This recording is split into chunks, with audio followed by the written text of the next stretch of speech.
If it makes a good soundbite, it's probably not being reported correctly. In fact, when choosing whether or not to eat certain foods, saying I don't was 3 times as effective as saying no, and 8 times more effective than saying I can't. In fact, in fiction, y'all, in fiction.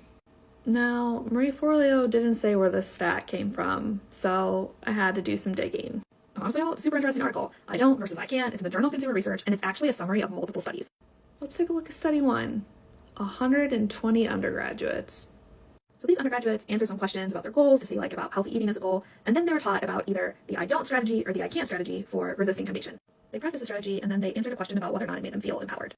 On their way out of the room they've been answering questions in, they were offered either a granola bar or a chocolate candy bar. They had the choice to choose between them. As you can see in the results I highlighted, 64% of people who are in the I don't category chose the granola bar, whereas only 39% in the I can't chose the granola bar.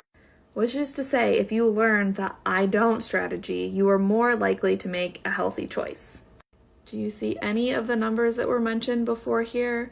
The 8 times more likely, 3 times more likely. Does that math here? No, it does not. Because that math actually comes in with study 3.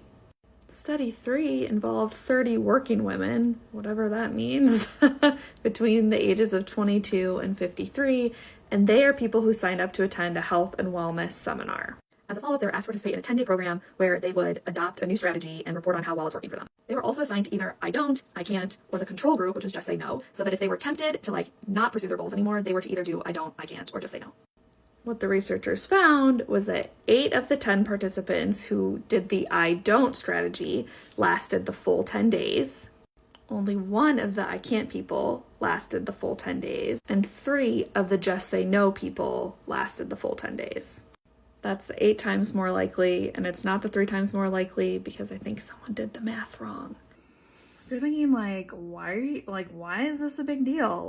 The creator mixed up 2 studies and reported the stats wrong, but big picture, I don't was still better than I can't.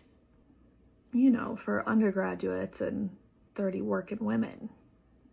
I think when we report things without saying where it came from and without giving the full context, we erode people's trust in science and data and numbers, and I think that's really bad.